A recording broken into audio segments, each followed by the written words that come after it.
Hey, welcome back to the Crash Space. My name is Andre. Thanks so much for tuning in. Today we got a new Falcon deck. This is a leadership deck based a bit on the pre-constructed deck that came alongside Falcon, and so far from my playing has actually been quite a lot of fun. Falcon and the Winter Soldier, they just came out yesterday, and here in Canada we actually got that day one international release date, which it feels like it's been about a year since that's been the case. So really excited to play with the new stuff, and we'll show you what we've been doing so far with Falcon. Now we're going to be breaking down the deck and talking about all our decisions and how things should work. If you want to jump straight to gameplay, please, there's a timestamp in the description. But until then, let's dive in and talk a bit about Falcon. As a little caveat, we'll be showing all the cards underneath my face here. We have all those pop-ups like we normally do, but a lot of these cards, we don't have great scans. So these were ripped from like Hall of Heroes and the FFG marketing documents. Some of them are just screen captures off of content creators who revealed the cards. So there'll be some inconsistencies with the card qualities and maybe framing, but it should work for now. That's what we have. Otherwise, this is Falcon, and Falcon is an aerial Avenger coming in with 10 health and a nice 2 thwart, 2 attack, 2 defense stat line. That sort of stat line is very generous, it's very flexible, and works really well in solo, which is what we're going to be playing, because you're always able to do just about anything if you put your mind to it. Now, Falcon has this really cool ability. As long as you're in hero mode, during the player phase, you get to play with the top card of the encounter deck face up. That's really cool. And our kit interacts with the top of the encounter deck, and based off of the amount of icons on the top card of the deck, we'll generally get benefits. We usually are discarding those cards for benefits, so we end up milling through the deck, and that sometimes gets you an acceleration a bit faster than you're used to. But also for the setup, we're gonna have to put the encounter deck here on the table just because it needs to be in the frame. So that's gonna take me a bit to readjust to, but it's a really cool effect. Now, when it comes to the encounter phase or the villain phase, you know the card you see on the top of the deck, that will be your boost card. So already controlling or seeing how many boost icons are coming in, you'll know how much damage or how much threat the villain is doing if they're scheming or attacking. And so you have a fair bit of control. Otherwise, Eagle Eye is a response, and it says after you play an aerial card, you can choose to discard the top card of the encounter deck. There's no other benefits to that. It just means that you can control the top of the deck. You see something with too many boost icons or a star icon, you know it's going to resolve when the villain activates against you. You can just get rid of it.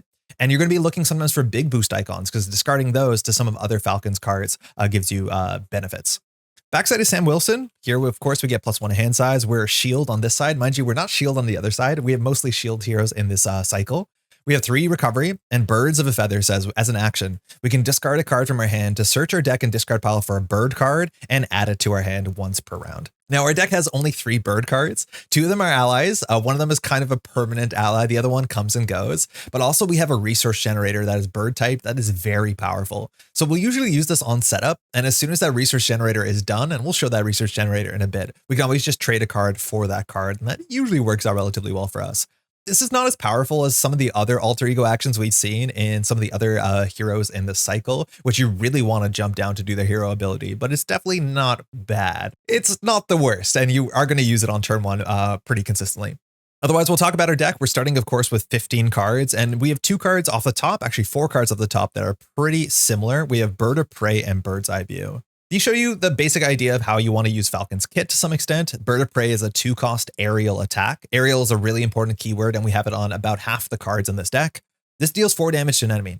Then you may discard the top card of the encounter deck, and if you're in hero mode, you'll know what that card is and how many icons it has, both those stars and the normal boost icons. You'll do additional damage to whatever you've attacked. 2 for 4, it's not super flashy. 2 for 5 is reasonable. 2 for 6, 2 for 7, obviously quite good at that point. This card, I'll be honest, so far in my testing has not been my favorite card. I'll have thrown a 2 for 4 out. And the fact that it's aerial means you have a lot of ways to reduce its cost, which is good. But this is one of the ways to get benefit from the top of the deck. So you're looking for those big icons. Bird's Eye View is pretty symmetric. It's 2 for 3 threat. And then based off, if you discard a card, that goes up based on the icons of the card that you have discarded. We don't have any ways to put cards on top of the deck. Like we can't go search for a card. So you're generally using your ability. And then of course, Falcon's ability to discard a card on the top of the deck that doesn't have a lot of icons to hopefully search for something. These are probably the most boring cards in the kit, but they obviously do the thing that you think they're going to do. Now this card is fascinating. And the more I play with it, the more interesting it becomes. We have 2 copies of the aerial event, Up, Up, and Away. It's defense traded. It says after an attacking enemy is given a face down boost card. So that's before you decide to block with yourself or with an ally. You are allowed to look at that card and the top card of the counter deck. Now, looking at the boost card, in most cases, you'll already know what that card is because you saw it off the top of the counter deck. This will change if you're playing multiplayer or if the villain activates during the sort of like encounter card step, if you draw an assault, for instance. But now knowing the top of the deck and your boost card, you're allowed to swap those cards. Then you draw a card for each printed icon on the boost card that is the current boost card, the one that you've either changed or you left on the table. This is actually pretty neat because it shows you the boost card and it shows you the encounter card that you'll be drawing in a moment. And so you can decide which one would you rather have a boost and which one would you rather not draw as an encounter card. Now this card usually replaces itself, which is quite nice. You can often find one icon between two cards. But if you want to put a big boost into the boost area and maybe block with an ally and not have to worry about that big damage, you'll be drawing up extra cards, which is quite cool. So you have a lot of control. I find like anytime this is in my hand, I probably just straight play it because it usually replaces itself as long as I'm in hero mode. Now, this is a really great bird card. This is Falcon's Flock. A really weird resource generator. It's a 2-cost aerial and bird support. It comes in with 5 bird counters, and we can remove a bird counter from this to generate an energy resource for an aerial card. Now, this is not limit once per round, once per phase. It's limit once per card.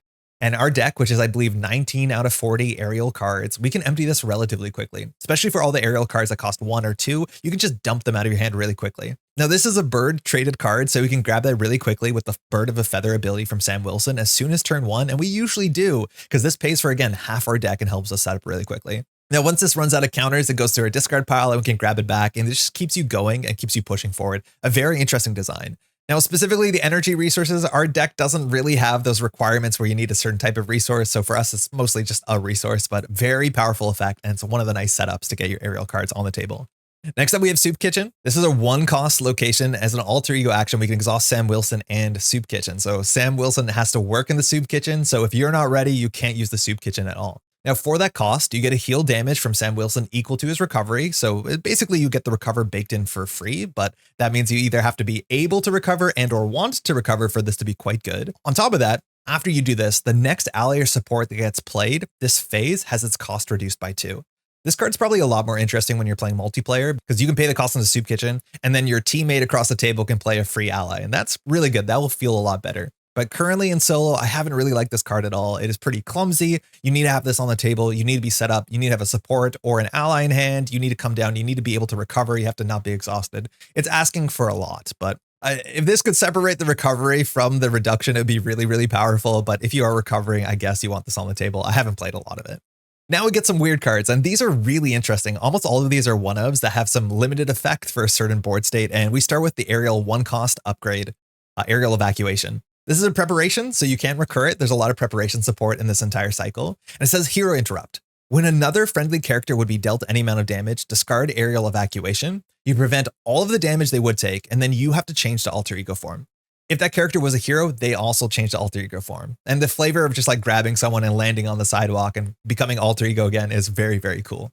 Now, of course, this card changes when you play solo or when you play multiplayer. When you play solo, the only way that you can use this is to prevent damage to an ally. And that actually is pretty valuable. You can use this to prevent consequential damage, or of course, you can just block with an ally when the villain's attacking you and take no damage and then suddenly show up in alter ego. Showing up in alter ego is really cool, especially halfway through the villain's activation. So you don't have to start the villain phase in alter ego. You just end up there. So that means after you draw your encounter card, which is pretty safe, you're generally in solo worried about the villain scheming for 2 to 3 to 4 to 5. And then of course the main scheme completes. This is a cool way that you can end up jumping down to alter ego during the activation, then starting your turn in alter ego, which is a pretty tricky and valuable thing to do in solo. Cool thing too is you can just fire this mid-turn. So if you activate with an ally and they take consequential, you say no, then you can jump down to alter ego, you can recover, and because you haven't used your 1 change per turn, you can flip back up to hero, which is a nice little cheeky way to maybe work at the Soup Kitchen or just get a recovery and do your Flock of a Feather to go find some bird cards. This card is really cool. Obviously in multiplayer, you have even more hijinks you can do with this, but even in solo, it's been like really, really interesting. Next, we have Aerial Recon. Haven't enjoyed this one so much. It's another cheap aerial card, cost 1, it's a tactic as well. Says you can exhaust this to deal a player 1 face down encounter card and you place 1 recon counter here. Of course, in hero mode, you always know what the top of the deck is, so you'll know what card you're giving yourself. If that's a card that's not particularly bad for this board state, not something you're stressing, you can just grab that and have that waiting for you for the villain phase. Now, as an interrupt, whenever a player would be dealt an encounter card, you can remove a counter from here and just say you're not being dealt an encounter card. That's a powerful ability. Basically, you're just saying, I'm going to take extra encounter cards now and not take them in the future. There's no limit to how many recon counters this can get. So that means in the early game, maybe you could take a bunch of encounter cards, and the mid to late game, when the villain flips to stage 2 or to stage 3, you can just not draw encounter cards anymore. That's weird. It also is a nice way to control the top of the deck. So if you see there's no boost icons on the top of the deck on an encounter card that's not that scary, you can just get it out of the way and then hopefully see something a bit better that you can use with one of Falcon's abilities or events. Not my favorite card, but you have some interesting options there. Next up, Battlefield Awareness, very flexible card. We've seen cards like this before. I believe we had one like this in Domino. It's a 2-cost aerial upgrade. It's a skill as well. And it says when Falcon uses a basic power, you can exhaust this and discard the top card of the encounter deck, which you'll know how much icons it has on it. And based off the number of icons, you get +1 to the power that you just used. So this means that you can be up to a 5 attack, a 5 thwart, or a 5 defend. It is a hero interrupt, so you can't use it to increase your recovery, which would have been pretty cool. But this means that you can always block extra, attack extra, thwart extra. It's very, very flexible. Not bad at all. I haven't been using this that much. I've been blocking a lot in this deck. And in fact, just like playing Sam Wilson or playing Falcon has a pretty good defense stat. So I'm relatively exhausted and I don't get that much value from this. You can just fire this if you want while you're blocking to make sure you get that extra block against some of the villains that hit even harder, but definitely not a bad card. Just giving free stat boosts. Pretty good. Another way to also control the top of the deck. Draw Their Fire. This is really notable. This is the first time we've seen a player count scaling hero card. We've seen this on aspect cards before. Otherwise, for us playing solo, it's only a 1-cost aerial preparation, so we get it really quickly with our flock. It says Hero Response. After the villain phase begins, you can discard this, and then Falcon does not exhaust the block for the entire phase. In solo, you're basically playing 1 resource, sometimes no resources because it's an aerial card, and you basically just get a free ready. There is a protection card that has that sort of text after you defend ready yourself, and that sees some amount of play. This is both better in some ways and more awkward in some other ways. It's a bit more awkward because you have to decide at the beginning of the villain phase, so you can't suddenly get like boost cards or too many minions and then decide to use it, so you have to commit at the top. Sometimes you're just basically saying, okay, I'll block for 2 to 3 to 4 and not have to exhaust, that's fine. The cool part of this is if you have a bunch of minions in front of you and you know you can't defeat the minions, you have 2 defense stat. You can go up to 3 or 4 in this deck. And so you don't have to defeat the minions. You just pop this and say, I'll block the villain and I'll block every single minion and take no damage this round and buy yourself a bit of breathing room. And that's actually pretty neat. Obviously with multiplayer, this gets a lot cooler as much as it gets more expensive. But blocking for the whole table is definitely a treat. We have Talon Line. This is not an aerial card, which is surprising as an item card. It is just the hook that gets thrown out. It's a 2-cost item, and it says after you resolve Falcon's eagle-eyed ability, so that's after you play an aerial card, you can trash the top of the encounter deck to see a different card. Now for each icon on the discarded card, you can choose one of these options, either ready a character you control or stun an enemy. So best case scenario, getting like 2 stuns and a ready or 2 readies and a stun. This is the only stun or confuse in the entire kit. There's not a lot of that sort of like status effect control. I haven't really liked this. I feel like paying 2 for a ready and a stun is probably not bad. I honestly don't use Falcon's ability that much. I think that's the bigger issue. I think I just don't consistently use this eagle-eyed ability. I feel like the top of the deck, if it has no icons on it, it's fine because I know I'm not going to be attacked for a lot or the villain's not going to thwart for a lot. And if there's a lot of icons on it, I'll get rid of it using a different ability, not Falcon's text. So I don't know what I'm missing. I think I'll probably have to play a different deck. I think this leadership deck maybe plays slightly differently, but I've been a bit underwhelmed with this because if the top of the deck has no icons, this is not good. If it has a lot of icons, I want to use it in a different way. Maybe this is another way to use it. Now, this is a card I like, and can't be surprised here. I'm a big fan of playing protection. And while this is not a protection deck, you can basically play protection like anytime you play Falcon. Vibranium Microwave, it's a tech and a Wakanda card, which is a cool trait. Gives Falcon +1 defense, so we're up at 3 base defense. And as an interrupt, when Falcon would take any amount of damage, you can exhaust this to prevent one of that damage and send that damage to another character on the table, another enemy. This is basically an energy barrier and protection that doesn't end, is once per turn, and it's just such a cool card. Functionally, this means we're defending for 4 because it's 3 defense plus 1 defend from this and a redirect. You don't want to be over blocking because if you block perfectly, this actually doesn't fire as much as we do have a way to make this fire, and we'll show that in the deck. But just a fantastic card. Like this a heck of a lot, but you want to be taking damage for this. So sometimes you don't block the little minions because if they attack you for 1 or 2 and you redirect one of those damage, you're feeling pretty good about it. Like this card a lot.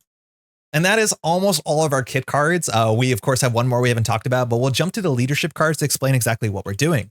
And the first thing we want to look at here is our new card. It's a new team card for aerial cards, and it's called Flight Squadron. This card costs 2. It's support. You can only play if your identity has the aerial trait, so only if we're in hero mode. We have aerial, and we're an Avenger. And it says, if each of your allies has the aerial trait, increase your ally limit by 1. Right there, we have only aerial allies, so we're not going to struggle with that. And it says, this card also gains this text. Response. After you play an aerial card, exhaust this card to ready an ally you control. Now, this is really neat because most of the other team cards, I think, care about allies. This actually does care about allies, but it's after you play an aerial card, not an aerial ally. Again, our deck, all our allies are aerial, but just about half of our deck is aerial cards. So that means it should be relatively easy every round to ready one of our allies. Now, readying allies is not a bad thing. That means that you can activate with them again, but the more you activate with them, the faster they do get that consequential damage and eventually are defeated. But there's some really cool aerial allies that you can just kind of exhaust. as much as you want, and they have good effects, and they don't take any consequential. One of them is new to the set. The other one we've had for a bit, but was recently reprinted, and that is Cloud9 and Arrow. And I've been so impressed with these, and they work really well with the sort of like leadership building out your ally strat, especially with that extra ally slot. This is Cloud9. She's a champion, and actually traits are really important. You'll notice that all of our allies have generally different traits. We have as many wide-ranging traits as we can, and we'll talk about that in a minute. It's really important for this deck. Of course, Ariel comes in for 3 costs, has 3 health, thwarts for 1, and attacks for 1, so not great stats. However, as a hero action, we can exhaust Cloud9 to choose a player, and until the end of the phase, each Ariel character that player controls gets +1 thwart. Now, this is not once per round or once per phase, so if we exhaust Cloud9, play an Ariel card, ready Cloud9 with Flight Squadron, and we exhaust Cloud9 again, all characters we have for the entire round have +2 thwart. That is very powerful, and the fact that we can get up to 4 or 5 allies means we have this massive aerial army that we can just boost their stats over and over again, or boost the amount that they need to, so they're perfectly clearing schemes and also attacking. And speaking of attacking, new in this set, we have Arrow. She's Ariel and an Agent of Atlas, which is a brand new trait, and she has a very symmetrical text, except when you exhaust Arrow, you give all your Ariel characters +1 attack. Again, all their allies and our hero. These are cards that you really want to be exhausting, and it works perfectly with Flight Squadron. You don't always ready them with Flight Squadron. Sometimes you'll ready just an ally that wants to hit harder, but just having the ability to boost and bring up your numbers, especially on your smaller allies and make them more relevant, has just been so fun, and is the beginning of our aerial army. Speaking of our smaller allies and aerial army, this is our last Falcon card. It's Redwing. Redwing is an Avenger, a Aerial, and a Bird. Bird is really important because we can grab it in Alter Ego. Comes in for 2 cost, has 2 health, thwarts for 1, and attacks for 1. Now, you will be thwarting and attacking with Redwing consistently at least once per round. Generally, that'll be for 2 or 3 because of Cloud9 and Arrow. But the hero action here is the most important part. You can exhaust Redwing and return him to your hand to discard the top card of the counter deck, which you will know what that card is. And based off the number of icons on it, you can deal that much damage or remove that much threat from a scheme.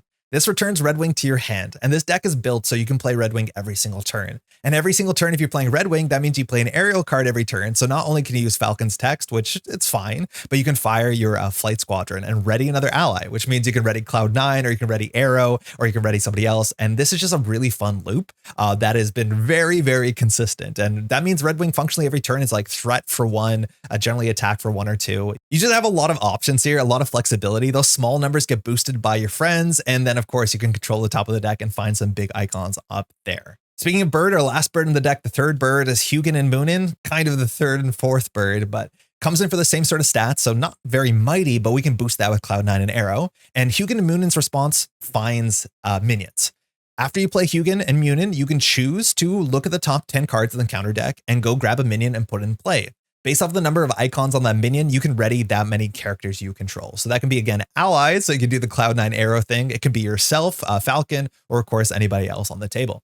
This is also an optional response, so you don't have to do it, but if you want to find, a minion, get some readies, that works out relatively well for you. Notably, you put the minion into play, you don't reveal it, so you don't have to do any when revealed, but you do have to watch out for things like Quick Strike if you play this in hero mode.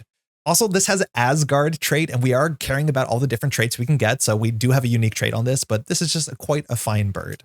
Next up, we have Leadership Adam Warlock, who was reprinted in the set. Comes in for 3 cost, Aerial of course. Mystic is a unique trait for this deck. 3 health and thwarts for 1, attacks for 1. The big thing about Adam Warlock, as much as we can buff his stats using Arrow and Cloud9, is you can choose as a response that after Adam Warlock attacks or thwarts, you can discard a card randomly from your hand, and then based off of the icons on that card, you get the effect. Either 3 healing from your identity, 3 damage, 3 threat. We're generally just going to activate Adam Warlock last on the turn while we're holding only 1 card, so we're guaranteed to hit a certain type, and you have a lot of flexibility with Adam as well. Next up, we have Spectrum, and this card I'm like not 100% sure should be in the deck. 5 cost ally is really expensive, and the worst part about a Spectrum is that Aerial and Avenger is the same traits we have on us, and I'll talk about why that is, but we want as many different traits as possible. Now, the thing is, when you play Spectrum, obviously 3 health, 1 stat line, 1 thwart, 1 attack is no good. But after you play Spectrum, you can tuck one of the cards you spent paying for Spectrum underneath Spectrum, and based off the icon or icons on that singular card, Spectrum gets these bonus abilities. Either +2 thwart, +2 attack, +2 hit points, which is quite good, or if you can find a wild, you get all of the above. This deck actually has 6 wilds. So it's not that hard to get the wild. You generally want to go for the wild. I don't think I would play Spectrum unless we can get the wild underneath. Now, if we're doing things right, that means Spectrum will come in with 5 health and have 3 attack and 3 thwart. So she's also a really good target to ready with our flight squadron. So she can activate multiple times in a turn and we get all the value off Spectrum as soon as possible. I don't think Spectrum is an ally we're going to play on our first cycle through the deck. I think we're going to set up with more people and then try and close the game with Spectrum because this is very expensive. We actually can't even play Spectrum unless we draw into a resource card with only a 5-card hand size. So we're going to need some other ways to get her onto the table, but a very powerful ally and a new one that came in this kit. Then we have 2 neutrals. These are both older cards here. We have Cannonball, who is an X-Force. Again, we're looking for these new traits. Cannonball comes in for 3, of course, his aerial has only 2 health, and if it thwarts or attacks, he defeats himself. But luckily, when Cannonball would take any amount of consequential damage, we can reduce that amount of damage by X, where X is the number of aerial cards in your hand. The way this deck is set up, it's 19 out of the 40 cards are aerial, so as long as we use Cannonball first on the turn, that should be no problem. And of course, we can boost these stats with Arrow and Cloud9. We also have Vivian, it's a very cheap ally, also aerial, 2 health, thwarts for 2, but is defeated, attacks for 1 twice. And after Vivian enters play, you can choose an attachment, a non-elite minion, or non-permanent side scheme, and just blank all of its text. That is actually a really powerful effect. It beats Crisis Icons, it beats When Defeated, it beats Amplify. It just does a lot of work. And in certain scenarios, it does more lifting than others. Also has the Android tag, as much as the Champion tag is a repeat, but very nice, very cheap, easy to get on the table. Now, that's all our allies. And the reason we're talking about these different traits is this card also came out in this pack and it's just the coolest card. It's going to add a lot of life to a lot of different leadership decks. This is Strength and Diversity. So firstly, it costs 2 per player. For us, it just costs 2, and that's totally reasonable. It's an alliance card. That just means that other players at the table, your teammates, can help pay for this cost. So if it costs 4 with 2 players, everybody can pitch in to pay for this. And it says hero action. For each different trait on friendly characters in play, choose to either remove 1 threat from a scheme or deal 1 damage to an enemy. Our deck is built to capitalize on this, which is really cool. Basically, every ally we have, barring 1, has unique traits. And so if we have 5 allies out and ourselves, I think the best case scenario, this is a 2 for 6. Maybe we can get it to be a 2 for 7, but I think it's around a 2 for 5 on average, 2 for 6. Now, this is also really flexible because you can decide where the threat and the damage goes. So you're never over thwarting, you're never over damaging. They're also individual instances, so it beats toughness. It's not an attack, so you don't take retaliate. It beats guard, it beats crisis. If you're stunned or confused, this is neither an attack or a thwart, so you get around all of it. It's just such a cool and flexible card. It's the sort of card that's not good in your opening hand and you want to draw once you set up. But that's a big part about this deck is we want to set up all our allies, build our army that Cloud9 and Arrow buffs that army, and then we have these to really crush through the mid to late game. Also has a wild icon, which is like very cool and very thematic for this card, but that means it's the card we probably want to put underneath Spectrum. We have another option, but that one works out really well. We also have the Triskelion just reprinted in this set. This means we can have up to 5 allies, which makes a lot of sense with Strength and Diversity. We get 1 from our team up. And then we have Captain America, the title. I think it's also such a cool card that came out in Falcon, and you can play it with Winter Soldier. So you play this upgrade, and then you can spend a physical resource to go find Captain America's shield. It starts out of the game. You can't put it in your deck, but you'll just grab this and add it to your hand. You need to play this later. It also has text that says if you fire this with a physical, you can find the shield and add it to your hand. So if this card was installed later on, you return it to your hand and deal 4 damage to an enemy. Now that 4 damage is not an attack, so it beats guard, it beats retaliate, it beats stun, and that's an interesting move because you basically pay a resource, deal 4 damage, and bring this back to your hand. As much as you're going to have to probably replay this, sometimes that is just what you need, and then you have another card that you can discard and generate a resource or just replay it. Now Captain America's shield, very cutely, just has the exact same text as Captain America's shield from the Captain America hero. It gives us +1 defense and retaliate, which for a protection player, I like that so much. This means that we're basically a 4 defense, 1 retaliate. And with our vibranium microwave, that's functionally like 5, or maybe you want to consider that like 4 double retaliate. It is just kind of the coolest thing, but this is how we're going to set up. We're generally going to be blocking for our allies, building that ally army. And these are 2 very important parts to make that make sense. Lastly, the bottom of the deck, it's mostly resources. No big surprise. We have energy, genius, and strength, all the doubles we can play. We have 3 copies of Power of Flight. This was just redone with new art. This has existed before. The art is fantastic. And so we have 3 of these and they just generate twice as many resources when you're playing aerial cards. And again, we have like half our deck being aerial cards. We have 2 copies of Power of Leadership. This also generates a wild, which is super useful for Spectrum. And this generates 2 resources for leadership cards. We have a lot of those. And then we have some research generators. Can't go wrong with a Quinn Carrier. We are an Avenger and this generates a wild, which is quite good. We have team building exercise, which means we can reduce the cost of our 2 Avengers and let alone aerial cards. More often aerial cards is going to be the call here. Speaking of Avenger, we have Avenger's Tower. And this card actually doesn't have that many targets in our deck. We only have 2 Avenger allies. But the big thing with Avenger's Tower, which reduces the cost of the next Avenger you play, is that we have Red Wing, and we want to return Red Wing to our hand basically every single turn. So we want to make sure that we can play Red Wing for free basically every single turn. And so Avenger's Tower basically becomes Red Wing's Roost, which is pretty good. It's really nice to be able to play Red Wing and pay no actual extra cards from hand. Finally, we have Clarity of Purpose. This on its own is just a really strong leadership card. You attach it to either an ally or yourself, and we'll mostly be attaching it to ourselves. And then we can exhaust this to deal 1 damage to the attached character to generate a wild resource. That's quite powerful. And technically, health is a resource, so we should be spending it. We don't need all our health. We block relatively well, so we should be safe. So the way Clarity of Purpose is worded, it says that the cost to get the resources to deal 1 damage to the attached character. Not take, but deal. Which means that if you can reduce or totally negate that damage, that is entirely fine because the damage was dealt to you. You just didn't end up taking it. And that works. So if we don't take the damage, we still generate the resource. That means if we have a Vibranium Microwave on the table and we haven't exhausted it, we can just take the damage from Clarity of Purpose, put the damage on the microwave, we block all the damage, and we return the damage to the villain or to a minion, and we still get the wild resource, which is pretty sick. This is the thing that I realized with Falcon, when I'm blocking for 4, unless you're playing against some of the harder hitting villains, you often don't even use your Vibranium Microwave, and then it just sits on the table as a very expensive armored vest. And so this is a nice way to get additional value and that chip damage, which of course everyone appreciates. I was looking at for a bit at Wingman, and Wingman kind of lets you do this as well with an ally if you want to attach your Clarity Purpose to an ally. And you basically make a cheap ally that becomes a resource generator, but it's a bit convoluted. Now, I think Wingman's a bit of an interesting card, and there's probably some other builds that work with it, but it was a card that I did consider, but we're just going to take it to our face or bounce it back. Talking about other cards we considered with this deck, we have a couple other options that you can definitely look at. Resource Reserve, this was the 41st card. If you're finding you're drawing into hands that are a bit awkward, you can definitely take this card. We have a lot of resources in the deck. So if we draw a hand that's 4 resources, we're going to be in a bad spot no matter what. But this allows you to offshore your resources for a rainy day, and then on the rainy day, really capitalize on them.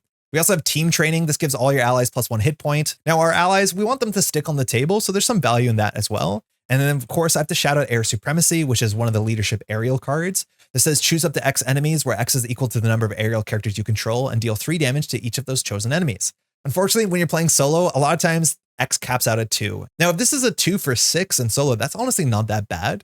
However, this is the sort of card that scales up better if you're playing with more players, because it's more likely to be 3 or 4 characters on the table, and then this becomes a 2 for 12, which this deck can actually capitalize on. We can have up to 6 aerial cards on the table. So unfortunately for solo, it hasn't made sense, but there are definitely certain scenarios where it makes a lot of sense, specifically the multi-villain scenarios, things like the 4 Horsemen or Sinister Six. This is probably an all-star card on that. And that's the deck. I've tried it once so far. I've been having a lot of fun. It was a bit more complicated than I thought it was. You actually care about your turn sequencing, because playing cards, bouncing cards, readying cards, firing your arrow at the right time. There's a lot of options, a lot of optimization you can do. And that usually tells me it's a sort of deck that I'm going to have a lot of enjoyment, and there will be that sort of skill progression curve that I find to be very satisfying. And with that out of the way, let's dive in. We're playing against Expert Unus. And why do we pick Unus? No particular reason, just it's a nice testing deck. It forces out minions, there's side schemes, there's a lot that you have to deal with. That's a lot of fun as well. We're playing with base Unus here. So we have Unus here. We have 4-star icons. Average boost is 1.4. That actually really matters for Falcon. You want to track that. Infinite comes in with 5 of the Infinite Soldiers and a couple Treacheries, also some pretty okay boost icons. And finally, Dystopian Nightmares. That has consistent 1.3 average boost icons, and it has a mix of obligations and treacheries and some side schemes. Otherwise, we have to reveal the gene pool side scheme, and in expert mode, deal each player a face down encounter card. Looking at the gene pool, this is a permanent, so it's going to start in play. There's no way that we can get rid of it. It's going to come in with 4 threat, and it says after an ally is defeated by anything other than consequential damage, we have to place 3 threat here. We're not really incentivized to block with our allies, but every once in a while it happens. But we want to build that diverse army. So this is something that works well. We'll be mostly blocking with our face with Falcon. It has a pretty good defense stat. We have to deal ourselves an encounter card. So I'm just going to shuffle this up real quickly. Now, having the encounter deck over here is really important for Falcon because we see the top as soon as we're in hero mode during the player phase, but we'll leave that there. And then we have to flip this over. The backside comes in with no threat. 11 is our limit. Once we hit that, we do lose the game, and it says forced response. After resolving step 1 of the villain phase, we place 1 threat on the gene pool. So this is something that we need to keep down. On its own text, it doesn't really matter, but you'll see there's a bunch of cards in the set that scale with the amount of threat on gene pool. For instance, Unus. Unus comes in 15 health with toughness, and based off the amount of threat on gene pool, at least 3, Unus gains retaliate, which Unus currently has. If we hit 6, Unus gains stalwart. That actually really doesn't matter that much for our deck. We have 1 stun card. And on 9, we get an amplify icon, which that's pretty rough. We never love that. Now there's a bunch of minions in the set that they either get quick strike or surge or a bunch of extra health based off of how much threat there is on the gene pool. So we're definitely going to have to keep this down. And currently that's the only thing we can threat right now. So that is where we start. I think that's it. We can shuffle up and do our mulligan. And with that, we're off. So we'll drop to 6 cards. Here we go. Opening, Adam Warlock. Not sure we want to keep Adam in our opening hand. Is a flexible card, but 3 is generally pretty expensive, especially if we don't have any research generators. We'll see what we get. Vibranium. Okay, so this is our Nano Weave. We're going to be blocking a fair bit with this, so it's nice to get our stats up, and we get that sort of like retaliate-like damage, so probably worth keeping. It's not an aerial card, so it's a bit more expensive. We have Strength and Diversity. Generally, we want to draw these as late as possible because they scale up with our, all our allies and our traits, so we're definitely not keeping that. We have Power Flight. This generates 2 resources for an aerial card. Very, very good. We have the new art from this, so that gets kept 100%. We'll put Adam in the maybe category. 5th card, another Power Flight. We'll keep that for sure. Another big thing is we can use our ability on Sam Wilson to go grab our aerial research generator, and that is also an aerial card. And then we have Clarity of Purpose. That is actually kind of perfect because Clarity of Purpose works really well with our Vibranium Microwave so that we don't take the damage and we generate the resource for free, especially on the turn that we get it down. So if we don't keep these, which we won't, this actually is a bit strange because we need to discard a card from hand. So this will be what we draw. I guess we can just look at them because we can't make any more decisions, but we get Captain America. Okay, so we can always play this. We don't have to fire it. It's a very important card, and this means that as soon as turn 1, we could get up to 4 defense if we really put our mind to it. And then we have a Strength and Diversity, which there's no shot we're keeping that. And with that, let's get into it. So this turn, we definitely want to bring this down. If we get this to sub 2, it's really important because when this is at 3, because this goes up every round, we get a bunch of minions that have Quick Strike, which is not the worst thing, but if we can deal with it, we can deal with it. Currently, Sam Wilson, we have its ability. Sam could go search for a bird, and I think we do, but we want to plan out what the bird turn is. Say that we pinch Strength and Diversity, which I think there's no way we're not doing that. So we'll discard this and search for a bird card. The deck has 3 bird cards. We have Hugin and Moonin once we're kind of set up. Of course, we have Falcon's Flock, and then lastly, we have Red Wing, which is the card that we're going to be bouncing and playing a lot. But for now, we're going to grab Falcon's Flock.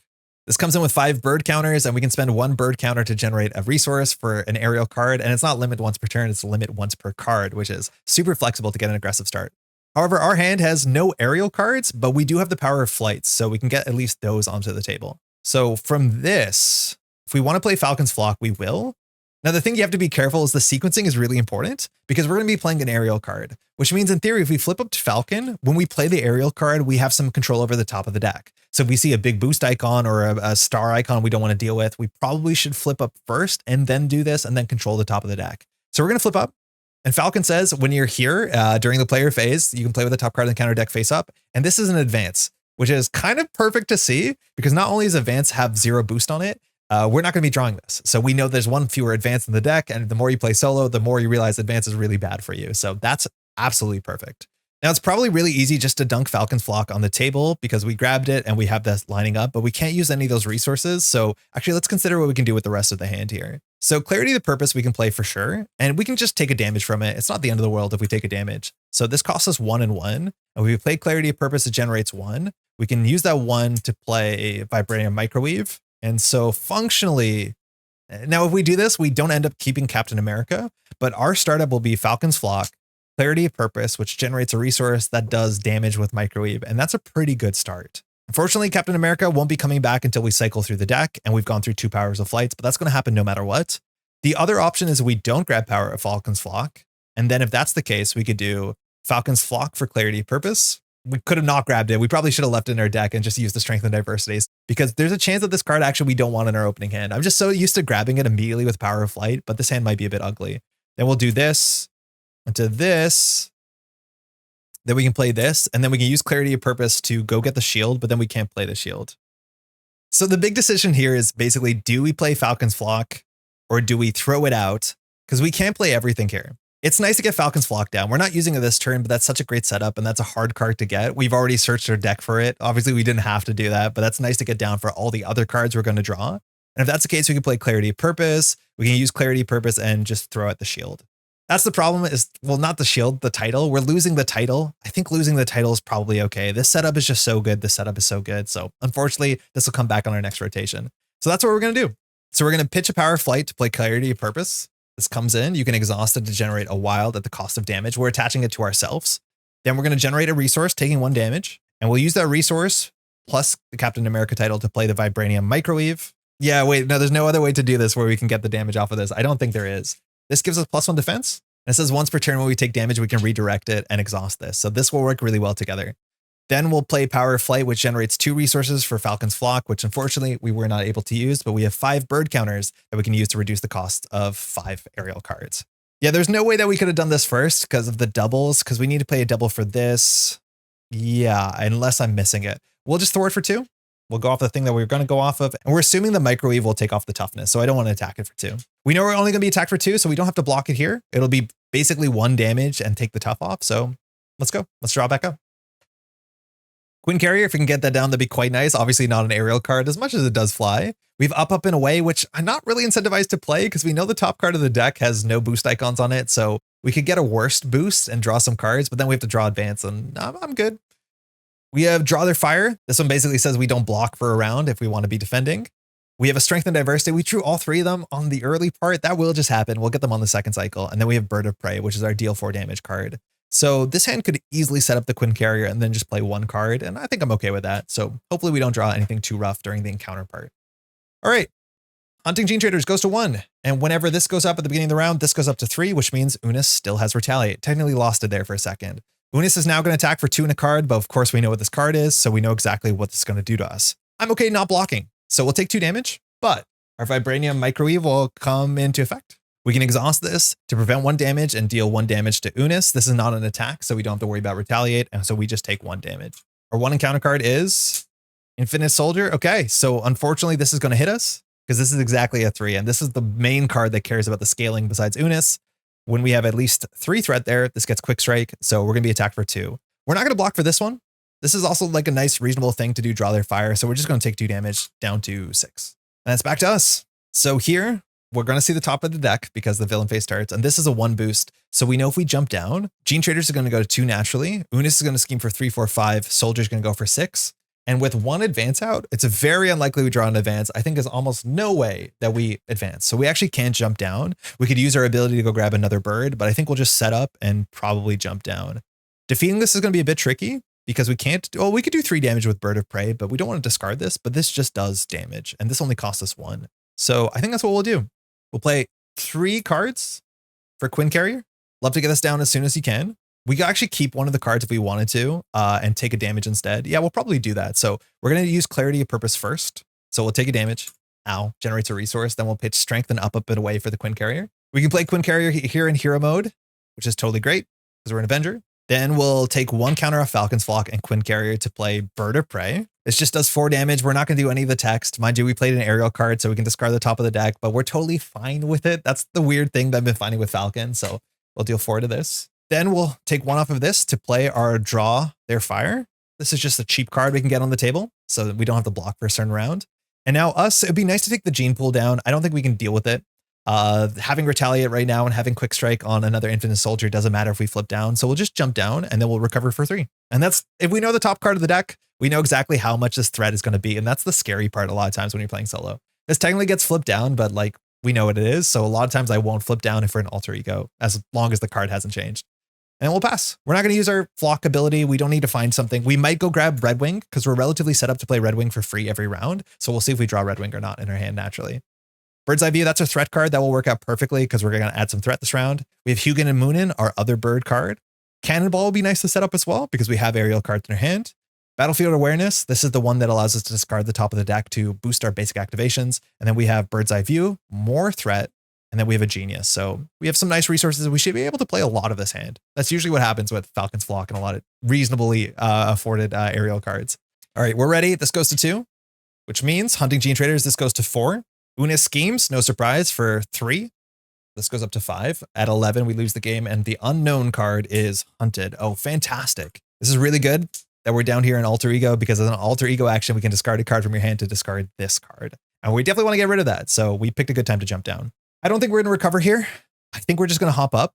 The question is whether we want to use Sam Wilson's ability to go get a bird. I think the bird we would get is Red Wing. And I think here Red Wing is probably a bit better than some of these cards. We can play Cannonball for free with Queen Carrier, or sorry, with Falcon's Flock. So that would be, well, not for free, but for 2 Falcon's Flock that plays Cannonball. Then from here, we probably play Bird's Eye View with Falcon's Flock, say Clarity of Purpose.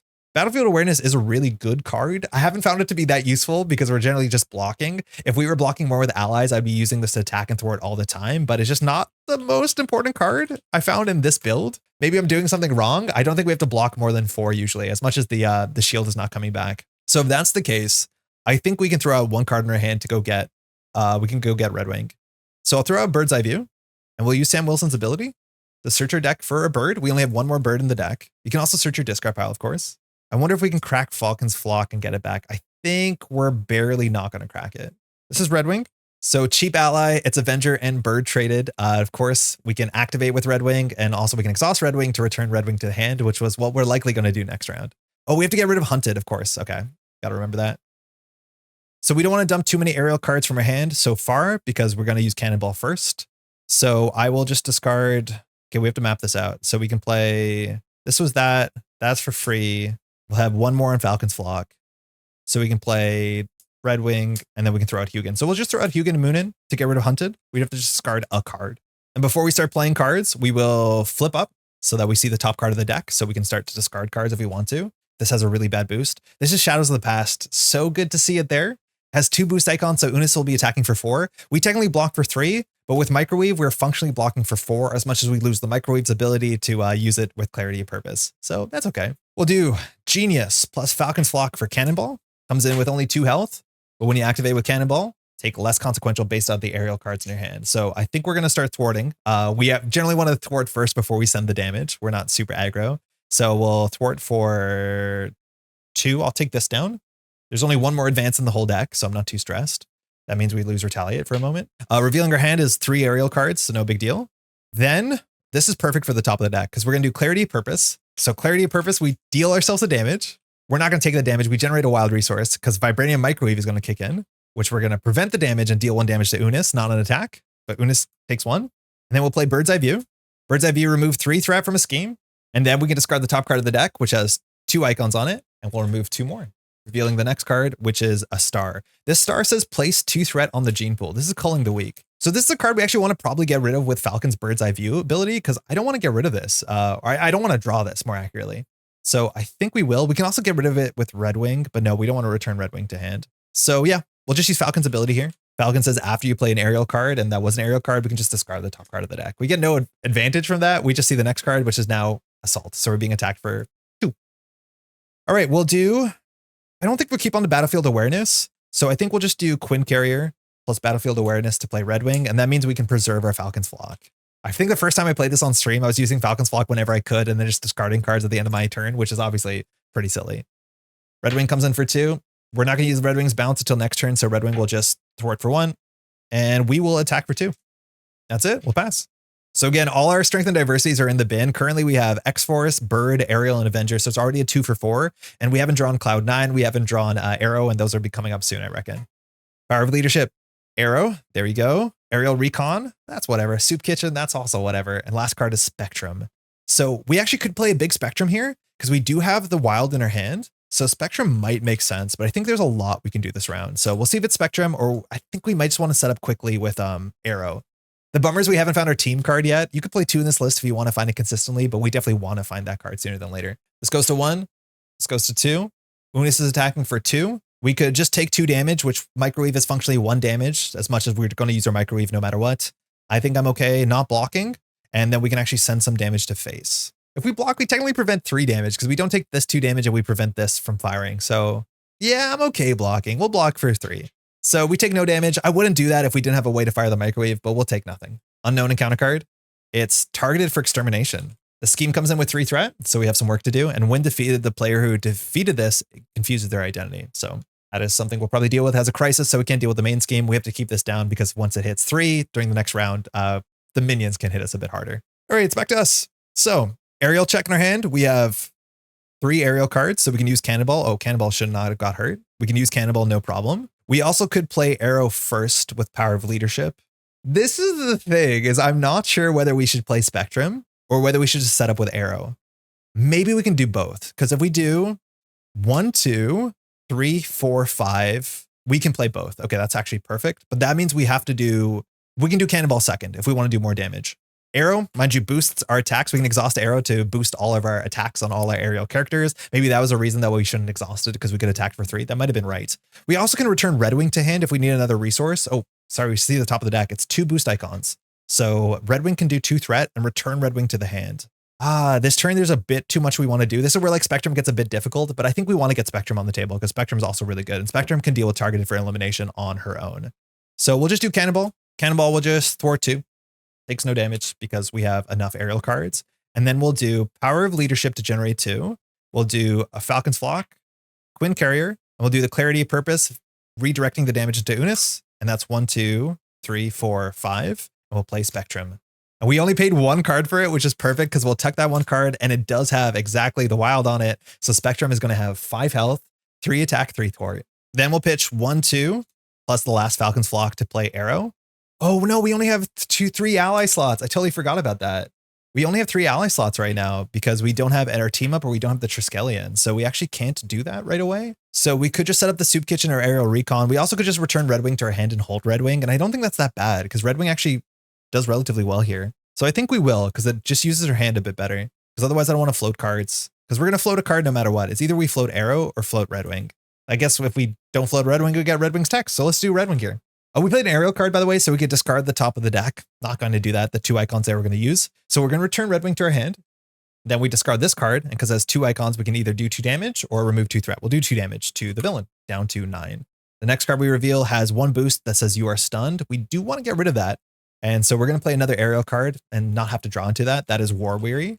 Sometimes hard to get rid of stuns if we're constantly blocking. We know we're only going to be attacked for 2, which is not bad, but we're also going to be confused, so a bit annoying. Speaking of confused, Spectrum here will just thwart for 3, taking 1 consequential, removing this, and targeted for extermination says when it's cleared, we are confused. Okay, then we're going to do Falcon's Flock for 1, Soup Kitchen, Aerial Recon for Arrow, so Arrow is on the table finally. We can exhaust Arrow to give all our characters, all our aerial characters, which functionally is all our characters plus 1 attack, which is something we'll be doing a bit more.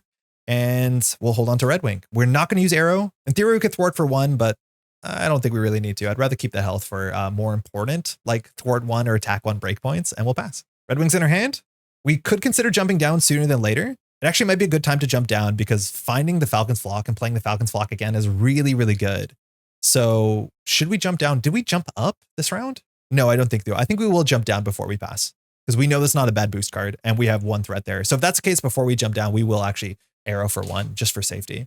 It's pretty ridiculous safety, but it is technically safety. All right, Red Wing. Talon Line, that is our stun or ready card. We have Power of Flight, which is perfect for Red Wing. Power of Leadership, hopefully we draw a leadership card. Aerial Evacuation, that is our jump down card. I think it's so fun. And we have the Avengers Tower. So at least that can set up Red Wing coming in for free every turn with Quinn Carrier or Clarity of Purpose. We also could use the Power of Leadership if we go grab Hugin and Moonin, which is, you know, a leadership bird, and we can go search for birds. But I think it's more likely we'll search for a flock because that is very, very good. All right, this goes to 1. This goes to 1. We know Unus is going to scheme for 2 and you are stunned. So we have all the statuses. Well, I guess we're missing tough. So this goes up to 3. Unknown encounter card. Infinite Hunter. Oof. This one's rough. This one's really annoying. This one hits bad. When revealed, deal 3 damage to an ally you control. And of course, that defeats the ally, which means we have to put 3 threat onto Gene Pool. Awful. This is really nice if you have aerial evacuation set up, because as soon as you draw this card, you just say no, and then you just jump down and you don't take that sniper shot for 3 damage. So unfortunately, who are we going to defeat? We can put Spectrum down to 1, which feels pretty bad. Arrow we just played seems more important to our game plan. Cannonball's infinite, so it's like hard to say it's going to be Cannonball here. But I think it's going to be Cannonball here because the Arrow just does so much damage. Because Arrow plus Spectrum defeats Infinite Hunter. As much as Cannonball's like free 3 every turn, like maybe it actually is Spectrum. No, I'll just defeat Cannonball. It's fine. Bummer. Okay, and it's back to us. Okay, here, we can discard a card. To go search our deck for a bird, we already have 1 bird which we want to play. We can play that card for free. We can play Hugin and Moonin for free. So I think we get rid of Talon Line, which I don't really care for. I don't think I care about stun that much when we already block for this much. And so we use Sam Wilson's ability to search our deck and discard pile for a bird card. And we'll of course get Falcon's Flock. Now this is in our hand. Before we start playing cards, we're going to consider jumping up because when we play cards, we can interact with the top of the deck and get some scrying there. Really want to draw our team card. We have like 10 cards left, 9 cards left. So we're more than 50% chance to draw it next round. We'll flip up. We're stunned and confused, so no matter what we do, it's not going to do that much. Here we see the top of the deck. It has 1 boost, super acceptable. Don't mind that. And so then we'll use Power of Flight to generate 2 for an aerial. We'll play Falcon's Flock. Really good card. Then we'll use Falcon's Flock. We have a couple ways of doing this. Like we could take the clarity damage to hit Infinite Hunter for 3, so Spectrum can take it out. Or like Arrow Spectrum can just take it out. I think we'll let the threat go up slightly. So we'll do Falcon Flock plus, we'll just use Quinn Carrier, it's fine. And then we'll play Red Wing. We're gonna get used to this. We're gonna be playing Red Wing a lot. 2 health. We can also give Red Wing +1 attack by using Arrow, which is quite nice. Cloud9 is still in the bottom of the deck. Oh, we were gonna grab Hugin and Moonin, but we grabbed Falcon's Flock instead. Oh, that's fine. We'll figure out another way to use this card. In fact, we maybe goofed it. Nah, it's fine.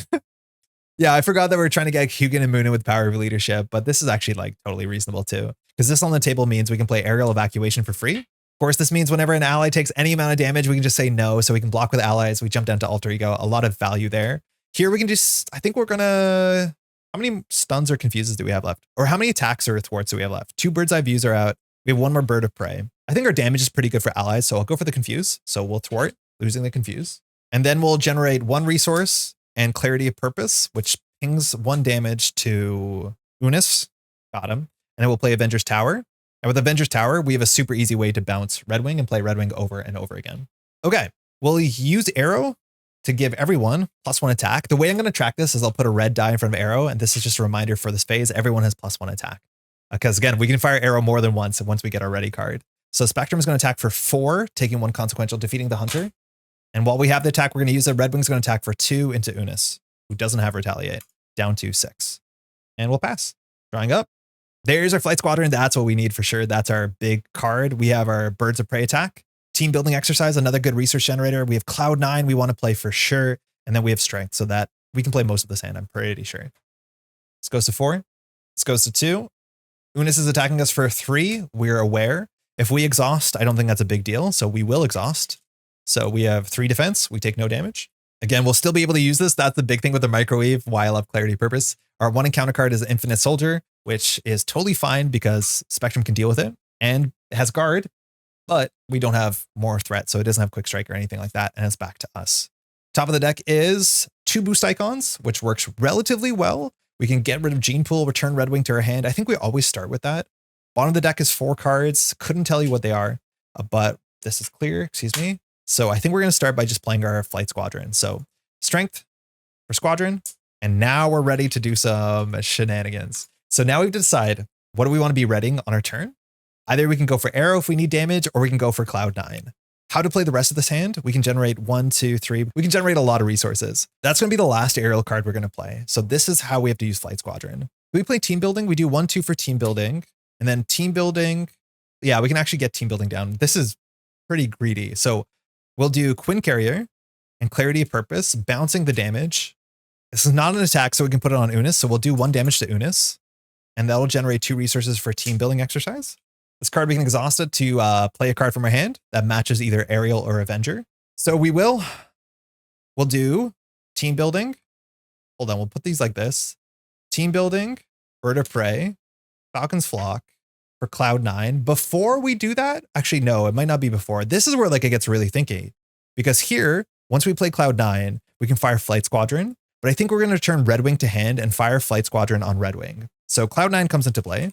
We have the champion tag now, has 3 health, and we can exhaust Cloud9 to give everyone +1 thwart. So the same as Arrow. So these can go like nearly infinite, which is kind of sick. So those are our engines to build the wind.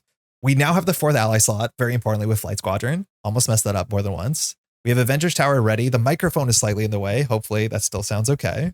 All right, and then we're going to use Red Wing. We're going to return Red Wing to hand, and then we're going to discard the top card of the deck, which has 2 icons. And so we'll do 2 threat off of Gene Pool. This is now in our hand. Now we generate Avenger's Tower plus Falcon's Flock to replay Red Wing. 2 health again, also ready. Before we make another decision, we should see the top card of the deck. It has 1 icon, which is fine, but this is when Flight Squadron kicks in. Flight Squadron, we can now exhaust it to ready an aerial card. So we should have considered this first. So I'm going to, before we play Red Wing, excuse me, I think we're going to exhaust Cloud9 to give all our characters +1 thwart. Then once we play Red Wing, we can ready Cloud9. We'll exhaust Cloud9 again to give everyone +2 thwart, which might be overkill. It actually might be better to do Spectrum twice, but no, I don't think so. Yeah, Actually, kind of interesting what we want to do here. Because Red Wing now thwarts for 3. Spectrum is going to go into this. We can make Red Wing thwart for, 3. Arrow won't do anything. Yeah, this is fine. This is fine. So Red Wing now is going to thwart for 3, dropping this to 1. Spectrum is going to attack for 3 already, defeating this.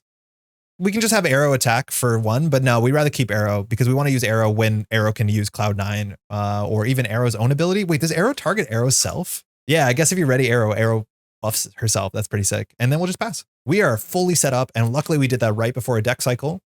So we should be good to go. We draw 4 cards and we're going to deck out. So we have Vivian, we have Energy, up, and away. So we can decide, again, drawing Gang Up is not great. And we have the Triskelion to get our extra ally slot. Oh, actually, this is where it's really interesting. I think I have been messing this up, is that I have to remember when we're about to deck out, this card is going to be not a boost card, but it's a card on the table.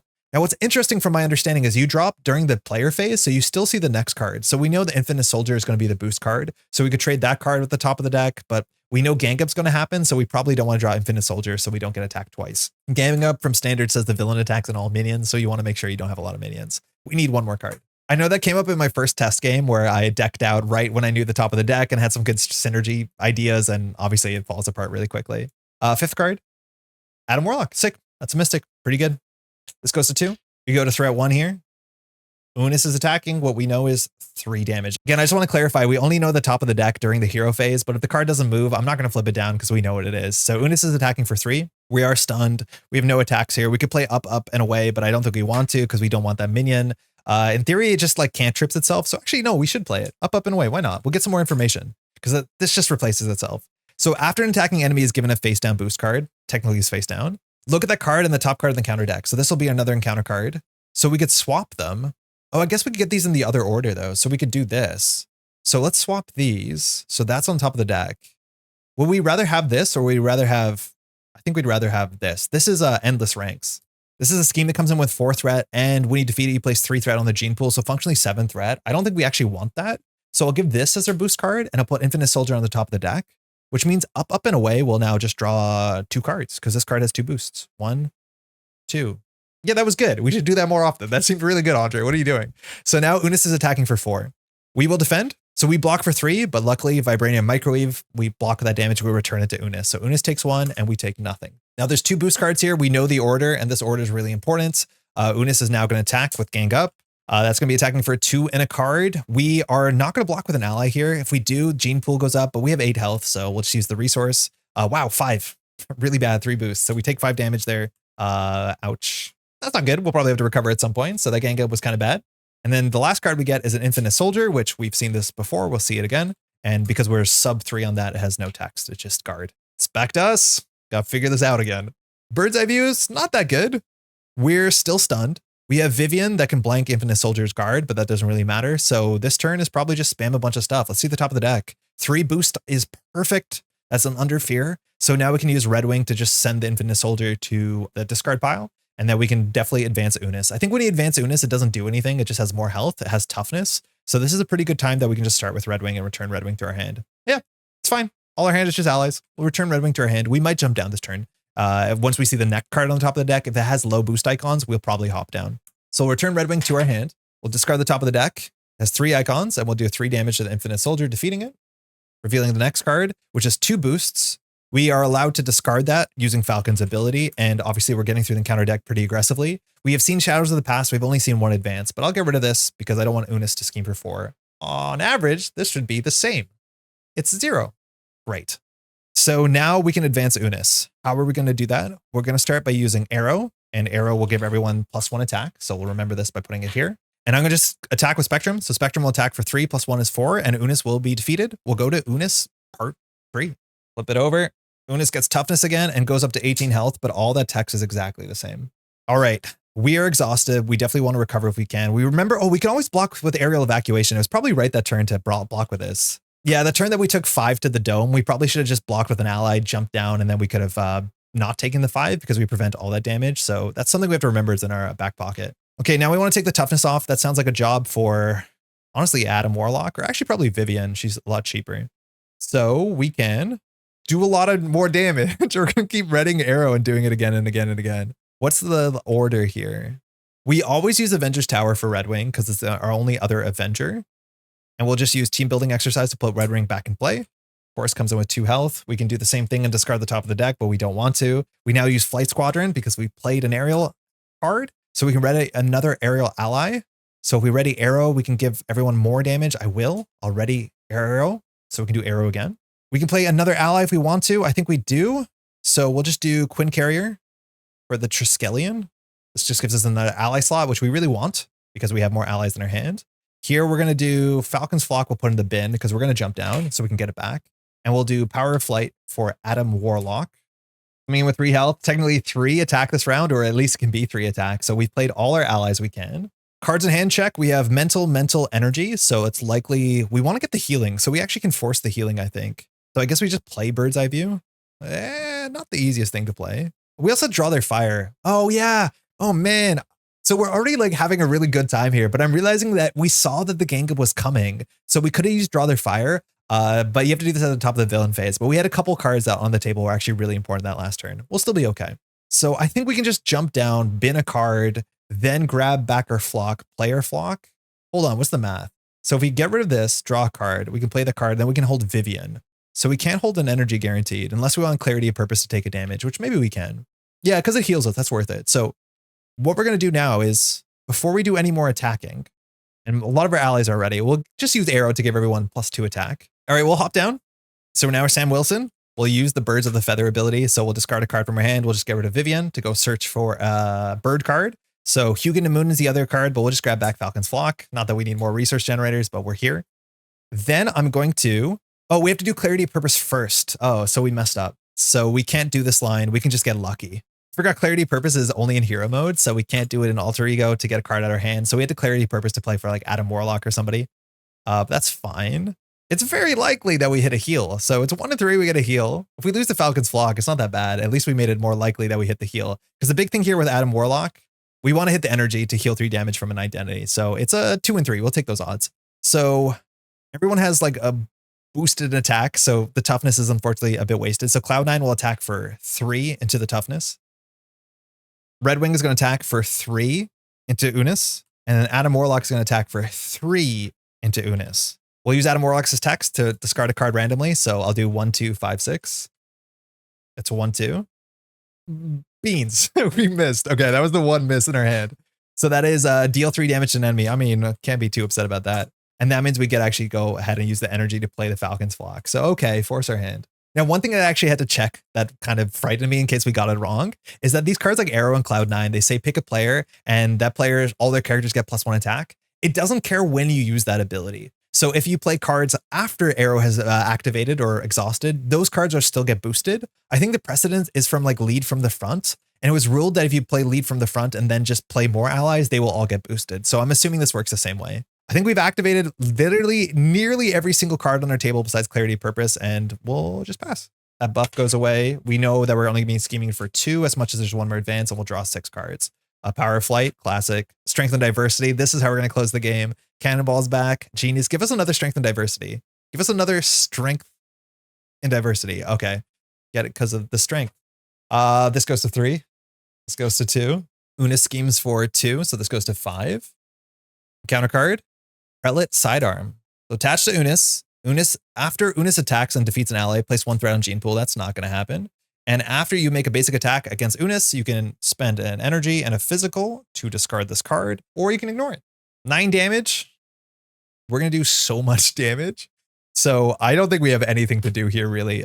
We can grab another ally, but we're all like maxed out. Do we have an aerial card we can play? Yeah, we do. So we can do the like massive boost. So how much damage we can do this turn without like sweating it? Here I'm going to recover for 3. We also can go grab Hugin and Moonin, but most of the minions have guards, so readying ourselves doesn't work. We'll recover for 3 just to feel good about that.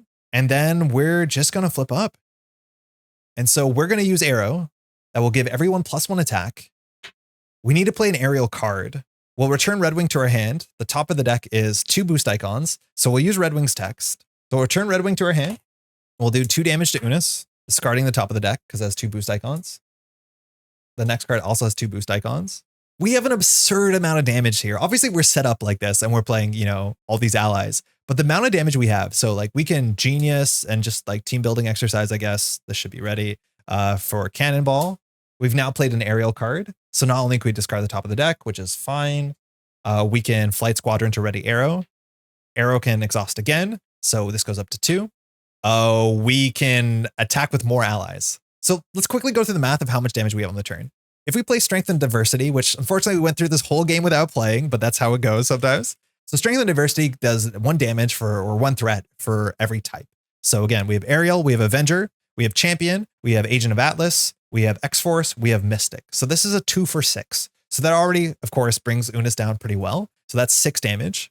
Cloud9 can attack for 7, 8, 9. Spectrum attacks for 11, 12, 13, 14, 15. Cannonball for 16, 17, 18, 19. Adam Warlock for 20, 21, 22. If we discard the right type, even more. Then we can play Red Wing first. Discarding Cannonball. Red Wing goes in for 23, 24, 25. That leaves us with a Mental in hand, which means... No, actually, we can keep the Power of Flight in our hand with Adam Warlock and do 3 more damage. We have like 28 damage on this board, which is totally buck wild. So let's just start swinging. Strength and Diversity. Let's just clear the board entirely. So again, Aerial, Avenger, Champion, Atlas, X-Force, Mystic. So that's 6. We'll just deal with that. That's good. Cloud9 will attack for 3. Spectrum will attack for 5. Oh, well, Unus is defeated. Yeah, let's just do it. Let's just run the numbers. Cannonball. We have 2 aerial cards. Cannonball will attack for 4. Adam Warlock. We'll hold on to Adam Warlock. We have plans for Adam Warlock. We can generate a resource to do a damage to Unus, so we will. We'll generate a resource from this, doing a damage to Unus, and then we'll play 2 for Red Wing. When Red Wing comes into play, we played an aerial card. Red Wing will attack for 3. Adam Warlock will attack for 3, and we'll use Adam Warlock's ability to discard the card in hand, which is an energy, which heals 3. Oh, we discarded the wrong card. We should have had the mental, so that will do 3. And that's that. The villain's at -16. This deck has been really cool. It's genuinely been quite fun. What I've been struggling with is like the whole Falcon text to see the top of the deck. It doesn't matter that much. It's nice to know your boost card and you feel clever about it. But that whole engine with discarding cards from the top of the deck, like obviously we're playing leadership. It's all about the allies. It's all about the flight squadron. And like this works really well. All the aerial traits being spread across different traits has just like naturally worked fantastically. And if you're set up, of course, like this, it is just the most fun. You can chump block with the allies. Obviously in Gene Pool, we don't want to, but here we can block with Falcon. We didn't get that Captain America title down as much as that is quite fun. And now every time we draw that Strength and Diversity, it is just like so much value. I do think this is the most we can get on the table. No, I think the most you can get is if Red Wing is replaced by Hugin and Moonin, because otherwise now we have no overlap. So it'd be Mystic, X-Force, Asgard, Bird, Atlas, Champion, Avengers, Aerial. Wow, you can do 8. Wow, I didn't realize that. We can actually do 8. If Red Wing is the different bird. But that's this list, and it's been a lot of fun. Again, it's not up on Marvel CDB because I don't think Falcon or Winter Soldier is up there yet, but you can definitely crib this list. Let me know how it goes if you're having fun with it. So far, I'm enjoying Falcon. I want to jump over to Winter Soldier. We'll have content for both of those characters up on the channel real soon. And with that, hopefully you enjoyed it. If you want to take a second to leave a like on the video, that helps a heck of a lot. Subscribe to the channel, leave a comment. All that stuff helps a lot. We are a growing channel. And otherwise, we'll see you in the next one. Ciao.